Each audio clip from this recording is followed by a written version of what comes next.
Have you ever been to a pharmacy? Excuse me, do you have Ceph? We have Cephor, Cephradin, Cephroxime, Cefprozil, Ceftriaxone, Ceftazidime, Ceflexine, Cefluorine, and Cefixime. Which do you want? Ceph has a big family, so does cillin, cysteine, and dapine. This time, let's see how to name a drug scientifically. Do these straight drug names have any special meaning?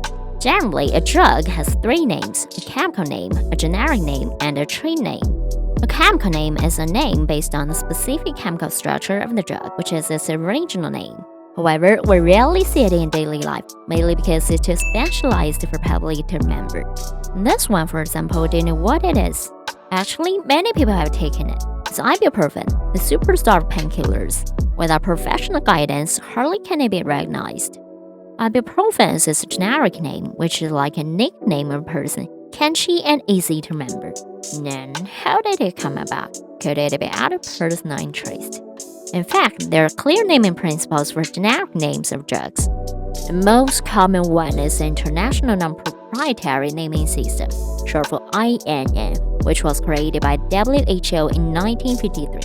It's only applicable to single, well-defined substances that can be unequivocally characterized by chemical name or formula, and cannot be applied to naming mixtures of substances, except for some special cases. Based on two principles, it manages naming generic names. On the one hand, INs have to be distinctive in sound and spelling, and should not be liable to confusion with other names in common use. On the other hand, relationship of drugs of the same class and pharmacologically related ones should be appropriately indicated in their generic names. That's why many drugs have similar parts in their names. How to appropriately indicate? The WHO came up with a great idea to give drugs a surname in terms of stem. Since the surname follows given name in Western, most drugs have a suffix and only a small number have a prefix. The family name ibuprofen is profen. We can find clues from its chemical name. This is chemical name made by isobutyl, phenol, and propionic acid. The pro comes from erythropionic acids, and the phen comes from phenol. So profen family are the erythropionic acids with effective anti-inflammation and pain relieving. Dexketoprofen, loxaprofen, phenoprofen, flurbiprofen, and pranoprofen are members of this family. Now we have a general idea of names of drugs. The family name cephalosporin family is Ceph, a prefix short for cephalosporins. When I was a kid, their Chinese name was Xinfeng, which is translated from Ceph phonetically, but that name has been banned clinically in China. Unknown reasons, maybe it has something to do with the second principle generic name. Xinfeng is confusing. In addition, the Ru family focusing on antivirals is named after virus. The cillin family focusing on antimicrobials is named after penicillin. The dapine family focusing on low blood pressure is derived from dihydropyridines, a calcium antagonist. And Tanin family focusing on antitumor is derived from tyrosine kinase inhibitor. You see, there are as many surnames for medicines as that for people. The WHO official page offers all the IN stands for interest. With the surname clear, let's turn to a given name.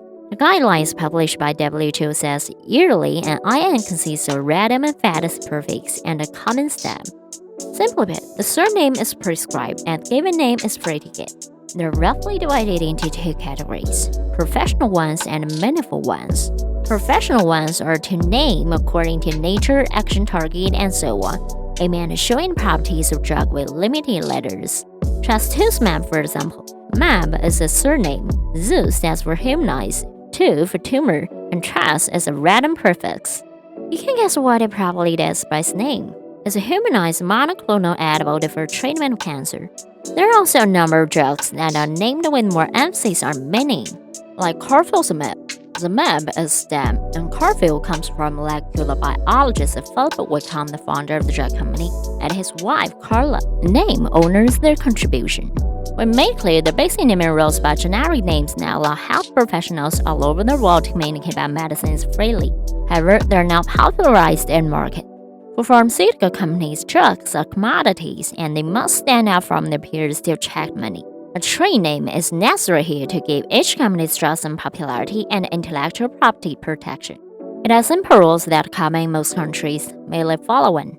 It's advanced in that it has simple rules but outstanding results. To increase sales, drug manufacturers use other ideas in naming their products. There are lyrical names that generally remind people of positive and good things. Viagra, for example, I don't think there's a man who doesn't know it, takes its name from vitality and vigor and has a great symbolism to stimulate some part of the body. Its Chinese name is equally excellent. There are also modern names, very interesting. In May 2001, an anti-diarrhea medicine was launched in Chinese market called Xie with the same pronunciation Chinese name of Nicholas Shi, a Chinese star which soon impressed us.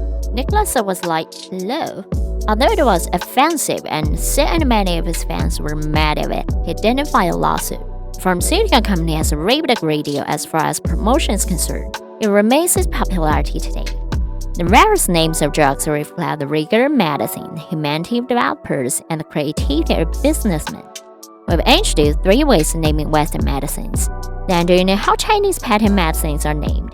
Berberine and the berberine hydrochloride tablets that are popular in the market recently, for example. Do you know how they're different and how they're related? Let me know in the comments. We'll talk about it later. Thank you for watching. Please hit the like and subscribe button if you enjoy it.